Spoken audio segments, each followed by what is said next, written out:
दोस्तों, आज की इस वीडियो में हम आपके लिए वट सावित्री व्रत की कथा लेकर आए हैं। एक पौराणिक कथा के अनुसार प्राचीन काल में भद्र देश के राजा अश्वपति हुआ करते थे। उनकी कोई संतान नहीं थी। कई वर्षों तक कई पूजा अर्चना करने के बाद उनके यहाँ पुत्री पैदा हुई, जिसका नाम सावित्री था। बड़ी होकर वह कन्या अत्यंत ही तेजस्वी और रूपवान हुई, लेकिन फिर भी सावित्री के पिता को उसके लिए योग्य वर नहीं मिल रहा था। इस बात से दुखी होकर राजा अश्वपति ने अपनी कन्या सावित्री से स्वयं के लिए वर चुनने को कह दिया। अपने लिए वर तलाशती हुई एक दिन सावित्री तपोवन में पहुंची। वहाँ उसकी भेंट धूम्रसेन के पुत्र सत्यवान से हुई। राजा धूम्रसेन का राज्य शत्रुओं ने छीन लिया था। इस कारण वे अपने पुत्र के साथ वन में निवास कर रहे थे। सत्यवान को देख सावित्री ने उसे अपने पति के रूप में चुन लिया। सावित्री सत्यवान को अपने पिता से भेंट करवाने के लिए महल में पहुंची। उस समय राजा अश्वपति नारद जी के साथ थे।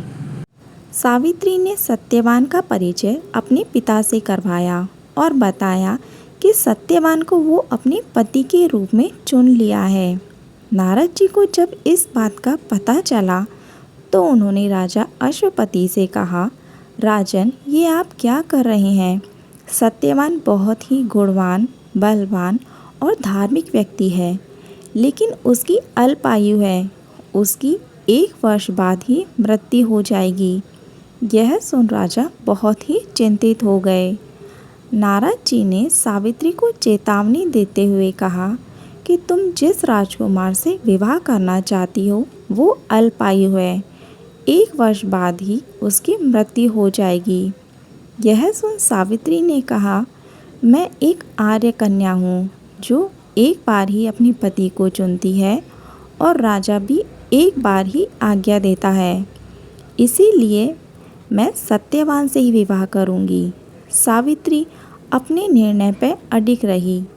आखिरकार उसका विवाह सत्यवान के साथ हो गया और वह राजमहल के सुख छोड़कर सत्यवान के साथ वन में रहने के लिए चली गई और वहाँ अपने पति और सास ससुर की सेवा करने लगी।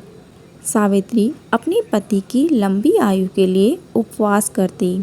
सत्यवान की मृत्यु का समय निकट आ रहा था, जिससे सावित्री अधीर होने लगी।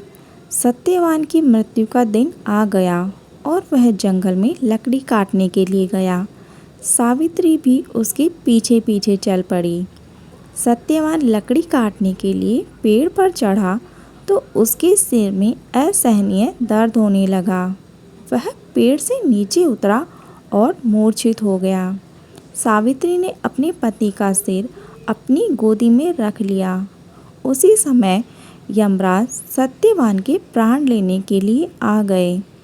सावित्री अपने विश्वास के साथ सत्यवान के प्राण न ले जाने के लिए यमराज से प्रार्थना करने लगी, लेकिन यमराज न माने। वो सत्यवान के प्राण ले जाने लगे। सावित्री भी अडिग हो यमराज के पीछे पीछे प्रार्थना करते हुए चलने लगी। यमराज ने सावित्री को बहुत समझाने का प्रयत्न किया कि यही विधि का विधान है, लेकिन सावित्री ने यमराज की एक ना सुनी। वो उनके पीछे पीछे चलती रही। सावित्री की निष्ठा देख यमराज ने कहा, हे देवी, तुम धन्य हो। मैं सत्यवान के प्राण नहीं छोड़ सकता। तुम मुझसे कुछ और वरदान मांग लो। यह सुन सावित्री बोली, मेरे सास ससुर अंधे हैं और वनवासी हैं। आप उन्हें दिव्य ज्योति प्रदान करें। यमराज जी ने वरदान दिया और सावित्री को लौट जाने को कहा, लेकिन पतिव्रता सावित्री यमराज जी के पीछे पीछे चलती रही। यमराज जी ने सावित्री को फिर से लौट जाने को कहा, लेकिन सावित्री ने यह कहते हुए मना कर दिया कि उसे उसके पतिदेव के पीछे पीछे चलने में कोई परेशानी नहीं है। यमराज जी सावित्री के अडिग विश्वास से प्रसन्न होकर दूसरा वरदान मांगने को कहा। तब सावित्री ने कहा, मेरे सास ससुर को उनका खोया हुआ राज्य वापस मिल जाए। यमराज जी ने वरदान दिया और सावित्री को लौट जाने को कहा, लेकिन सावित्री यमराज जी के पीछे पीछे चलती रही।